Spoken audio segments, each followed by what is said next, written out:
نہ جانے مسائل تو علماء سے پوچھیں، یہ حکم مبین ہم کو رب سے ملا ہے، چلو پوچھ کیسے جیے زندگی کو، چلو پوچھ لے کس میں رب کی رضا ہے، رب کی رضا ہے۔ الحمدللہ رب العالمین والصلاة والسلام علی سید المرسلین، اما بعد فاعوذ باللہ من الشیطان الرجیم، بسم اللہ الرحمن الرحیم۔ الصلاة والسلام علیک یا رسول اللہ، الصلاة والسلام علیک یا حبیب اللہ، الصلاة والسلام علیک یا نبی اللہ وعلی آلک واصحابک یا نور اللہ۔ مدنی چینل کے ناظرین، الحمدللہ عز وجل علم سے معمور سلسلہ دارالافتاء اہل سنت کے ساتھ حاضر ہیں۔ یاد رکھیے، علم و حکمت کی بات سیکھنا بڑی سعادت مندی ہے۔ علم یوں تو دنیا کا ہو یا دین کا ہو یقیناً شعور دیتا ہے، لیکن دینی علم جو ہے، بالخصوص اگر دینی علم کی بات کریں قابل نفع علوم میں، تو دینی علم وہ ہے کہ جو دنیا میں بھی انسان کو سرخرو کرتا ہے، آخرت میں بھی سرخرو کرتا ہے۔ ہم اپنی زندگی کے شب و روز گزارتے چلے جا رہے ہیں، پیدائش سے بچپنا، بچپنے سے لڑکپن، لڑکپن سے جوانی، اور پھر بڑھاپا، اور پھر بالآخر موت۔ تو اس وقت مدنی چینل کے جو ناظرین ہیں وہ زندگی کے ان میں سے کسی نہ کسی فیز میں ہوں گے، کسی نہ کسی ڈیوریشن میں اس وقت آپ داخل ہو چکے ہوں گے۔ آپ اس بات پہ غور فرمائیے کہ جو کچھ ہم کر رہے ہوتے ہیں اس کا ایک مسلمان ہونے کی حیثیت میں ہمارے لیے ضروری ہے کہ وہ شریعت مطہرہ کے فرامین کے مطابق، احکامات کے مطابق ہو۔ جب ہم یہ چاہتے ہیں کہ ہمارے کام، ہمارے اعمال، ہمارا کاروبار، ہمارا اٹھنا بیٹھنا، چلنا پھرنا، دیگر معاملات شریعت کے مطابق ہوں، تو پھر اس کا علم بھی حاصل کرنا چاہیے۔ علم حاصل کرنے کے مختلف ذرائع ہیں، اور تحصیل علم کے جو مختلف ذرائع ہیں ان میں سے ایک ذریعہ اس جدید دنیا میں یہ بھی ہے کہ میڈیا کے ذریعے سے علم حاصل کیا جائے، اور ہمارا مدنی چینل جو ہے علم دین سکھا رہا ہے، اس کے جو مختلف پروگرام ہیں، لیکن بالخصوص دارالافتاء اہل سنت کی بات کروں، مدنی مذاکروں کی بات کروں، تو اس میں الحمدللہ ہمیں بہت سارے بالخصوص دارالافتاء اہل سنت میں حلال حرام کا پتہ چلتا ہے کہ کیا چیز حلال ہے، کیا حرام ہے، کیا جائز ہے، کیا ناجائز ہے، کیا ہمیں کرنا چاہیے، کس چیز سے بچنا چاہیے، کون سی چیز سنت ہے، کون سی چیز خلاف سنت ہے۔ تو بہرحال یہ پلیٹ فارم حاضر ہے۔ پہلی کال شامل سلسلہ کرتے ہیں اور اسی کے ساتھ مفتی صاحب کی طرف بڑھتے ہیں۔ جی، میں نے یہ جاننا تھا کہ اگر ایک عورت کا شوہر دنیا سے رخصت ہو جاتا ہے تو کیا وہ عورت اپنے شوہر کی قبر پہ جا سکتی ہے قبرستان میں؟ ٹھیک ہے جی۔ الحمدللہ رب العالمین والصلاة والسلام علی سید الانبیاء والمرسلین۔ خواتین کو چاہے وہ جوان ہو یا ضعیف عمر والی، تو ان کا قبرستان جانا منع ہے۔ تو وہ چاہے شوہر کی قبر پہ جائیں یا اپنے والد کی یا اپنے بیٹے کی، تو اس سے ممانعت فرمائی گئی ہے۔ ٹھیک ہے، مجھ سے ایک محبت کا، ایک فطرت کا وہ کہہ لیں یوں مظہر ہوتا ہے، بعض اوقات یوں کہا جاتا ہے کہ جی بڑی محبت ہے، اور ایک جملہ مجھے یہ بھی سننے میں آیا کہ ان لوگوں کے دل بڑے سخت ہوتے ہیں کہ انہیں کوئی محبت ہی نہیں ہوتی اپنے مرنے والوں سے، خواتین کے حوالے سے ریفرنس سے۔ تو کیا جانا یہ محبت کا مظہر ہے، یا اگر ہمیں ظاہر سی بات ہے ہر کسی کو اپنوں سے محبت ہوتی ہے، چاہے وہ والد ہو، بیٹا ہو، بھائی ہو، شوہر ہو، یا اسی طریقے سے خواتین کے جو رشتے ہیں، تو اب اس محبت کے تقاضوں میں کرنا کیا چاہیے؟ اگر قبرستان نہیں جا سکتے تو اور کیا کریں گے جس سے محبت کا اظہار ہو؟ دیکھیں، اصل جو قبرستان جانے کا ایک مقصد جو بھی خواتین کا ہوگا، وہاں پہ جا کے کچھ نہ کچھ اصال ثواب ہی کرنا مقصود ہے۔ ٹھیک۔ اور جہاں تک اصال ثواب کا معاملہ ہے تو وہ کسی جگہ کے ساتھ مخصوص نہیں ہے، کسی وقت کے ساتھ مخصوص نہیں ہے، یعنی آپ جس مقام پر ہیں، جو بھی وقت چل رہا ہے، تو اس وقت آپ اپنی جو بھی نیکیاں آپ نے کی ہیں کرنٹ اسی موقع پر کوئی آپ نے مخصوص کوئی نیکی کی ہے کہ آپ نے قرآن پاک کی چند مخصوص صورتیں پڑھی ہیں، تو ان کا بھی ثواب پہنچا سکتے ہیں۔ ٹھیک۔ تو جتنوں کو پہنچائیں گے ان سب کو برابر ثواب ملے گا، کسی کے ثواب میں کوئی کمی نہیں ہوگی، پڑھنے والے کا ثواب وہ کم یا ختم نہیں ہو جائے گا۔ ٹھیک۔ تو اس حوالے سے خواتین ہوں یا جو لواحقین مرد حضرات ہوں کسی بھی میت کے، تو ان کو چاہیے کہ اپنے مرحوم میت سے محبت اور الفت کا اب ایک طریقہ جی تو یہ بھی ہو سکتا ہے مجموعی اعتبار سے سب کے لیے، مرد ہو یا عورت، کہ اپنے مرحوم فرد کے لیے، رشتہ دار کے لیے ایصال ثواب کرتے رہیں. ٹھیک ہے جی. کہ ایصال ثواب کرنے سے کرنے والے کے اجر و ثواب میں کوئی کمی نہیں آئے گی، مرحوم کا فائدہ ہوتا رہے گا. اور مرد حضرات کو چاہیے کہ مزید ایصال ثواب کرنے کے ساتھ ساتھ قبرستان بھی جایا کریں. ٹھیک ہے جی. بالخصوص اپنے والدین میں سے کسی کا انتقال ہو تو اس میں ضرور جائیں. بروز جمعہ والدین کی قبر پر حاضری کی احادیث میں ترغیب بھی دلائی گئی ہے، ٹھیک. فضیلت بھی بیان کی گئی ہے، اور سورہ یاسین شریف وہاں جا کے پڑھیں تو مزید برکتیں حاصل ہوں گی. ماشاء اللہ. مفتی صاحب نے آپ کے فقہی آپ کا جو سوال تھا اس اعتبار سے بھی جواب ارشاد فرمایا. مزید یہ کہ یہ تو نہیں کر سکتے کہ خواتین قبرستان جائیں، کرنا کیا ہے، ایصال ثواب کریں، نیکیاں کریں، اور اپنے جو عزیز و اقریبا انتقال کر گئے بلکہ زندوں کو بھی ایصال ثواب میں شامل کر لیں. انشاءاللہ عز و جل آپ کو برکتیں ملتی رہیں گی، اور اللہ رب العزت کے کرم سے آپ کا بھی بیڑا پار ہوگا، مرحومین کا بھی بیڑا پار ہوگا. اگلی کال شامل سلسلہ کرتے ہیں. جی. ایک جو مچھلی لیتے ہیں جو بیچنے والا ہوتا ہے وہ غیر مذہب ہوتا ہے، اسے مچھلی لیا جائے. ٹھیک ہے جی. مفتی گوشت اور مچھلی میں فرق ہے، تو اب مچھلی کا کیا حکم ہوگا؟ دیکھیں جو مچھلی ہے نا جی، مچھلی کے لیے اس کے حلال ہونے کے لیے ذبح کرنا اس کے لیے شرط نہیں ہے. اس کے علاوہ جتنے اور دیگر حلال جانور ہیں ان کے گوشت کے حلال ہونے کے لیے ذبح شرعی ضروری ہے. جی. تو اب جو غیر مسلم ہے، جی ٹھیک ہے، غیر مسلم، غیر کتابی، ایسے شخص سے مچھلی خریدنے میں کوئی حرج نہیں ہے، کیونکہ مچھلی کو چونکہ وہ ویسے ہی مر چکی ہو تب بھی اس کا کھانا جائز ہے. جبکہ مرنے کی وہ صورت جس کو حدیث مبارکہ میں یوں بیان کیا گیا، جس کی وضاحت یہ ہے کہ اگر مچھلی خود بخود مر کر اوپر پانی کی سطح پر الٹی ہو جائے تو وہ والی جو مردار مچھلی نا وہ حرام ہے. اس کے علاوہ غیر مسلم سے مچھلی خریدنا، اس سے کٹ پیس کروانا اور گھر پہ لا کے اس کو پکا کے کھانا پکوانا یہ بلا شبہ جائز ہے. ٹھیک ہے. مفتی اب یہاں پہ ایک چھوٹی سی وضاحت یہ بھی آ جائے، کیونکہ پوچھنے والوں نے تو مچھلی کا سوال پوچھا ہے، لیکن جو دیگر گوشت کے آئٹم ہیں جیسے مرغی ہو گئی یا چھوٹے کا گوشت ہو گیا، بڑے کا گوشت ہو گیا، تو اس کا کیا حکم ہو؟ تو مچھلی کے علاوہ جتنے بھی حلال جانور ہیں ان کے گوشت کے حلال ہونے کے لیے یہ ضروری ہے کہ ذبح شرعی ہو. ذبح شرعی مشین سے جو ذبیحہ ہوتا ہے وہ حلال نہیں ہوتا. تو ہاتھ سے، مسلمان کے ہاتھ سے بسم اللہ اللہ اکبر پڑھ کے جب ایک مسلمان ذبح کرتا ہے تو پھر وہ گوشت حلال ہوتا ہے. اگر غیر مسلم، غیر کتابی کے ہاتھ کا جو ذبیحہ ہوگا جی یا مشین کا جو ذبیحہ ہوگا تو وہ حلال نہیں ہوتا. ٹھیک ہے. اگلی کال دیجیے. جی مفتی صاحب یہ ارشاد فرما دیجیے کہ جس طرح مرد کو ہاتھوں میں مہندی لگانا مانا، ہمارے یہاں بہت سے مرد وہ کام کرتے ہیں جس کی وجہ سے ہاتھ پھٹ جاتے ہیں، تو کہا جاتا ہے کہ مہندی لگانے سے ہاتھ جلدی صحیح ہو جائے گی، تو کیا اس صورت میں ہاتھوں میں مہندی لگا سکتے ہیں؟ ٹھیک ہے جی. سوال کا جواب لیتے ہیں آپ کے. مفتی اب اسی طریقے سے جو مرد حضرات مہندی بیچنے کا کام کرتے ہیں، مہندی بنانے کا کام کرتے ہیں بالخصوص لیکوڈ فارم میں، تو ان کے بھی ہاتھوں وغیرہ پہ اور بعض اوقات پیروں پہ بھی، کیونکہ وہاں پہ کام ہو رہا ہوتا ہے کہ مہندی کا رنگ آ جاتا ہے، تو کیا حکم ہو؟ مہندی ایک زینت کی چیز ہے، اور بعض زینت کی چیزیں ایسی ہوتی ہیں یعنی آراستہ ہونے کی جو مردوں کے لیے بھی جائز ہوتی ہیں، عورتوں کے لیے بھی جائز ہوتی ہیں، لیکن مہندی یہ زینت کی جو چیز ہے یہ عورتوں کے ساتھ مخصوص ہے. ٹھیک ہے. تو اس کے ذریعے ہاتھوں کو رنگنا اور خوشنما بنانا یہ عورتوں کا ایک طریقہ ہے جو مردوں کے لیے جائز نہیں ہے. ٹھیک. اب رہا معاملہ ان سائل محترم کا یہ ہے کہ وہ ہاتھ پھٹ جاتے ہیں اور یہ بتا رہے ہیں کہ مہندی کے ذریعے وہ جلدی صحیح ہو جاتے ہیں. تو اب یہاں پر مہندی جو کہ خاص عورتوں کی زینت کی ایک چیز ہے، مردوں کے لیے حرام ہے، حتیٰ کہ نابالغ لڑکوں کے لیے بھی لگانا وہ جائز نہیں ہوتا، اور لگانے والیاں یا لگانے والے وہ گنہگار ہوں گے.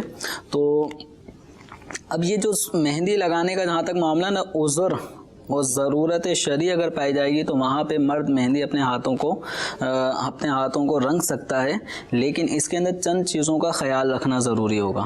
ایک تو یہ ہے کہ مہندی لگانے سے مقصود جس طرح عورتیں اپنے ہاتھوں پر مہندی لگا کر اس کو خوشنما بناتی ہیں بطور زینت، تو مرد حضرات جو اگر مہندی لگا رہے ہیں وہ اس نیت سے نہیں لگائیں گے کہ ہاتھوں میں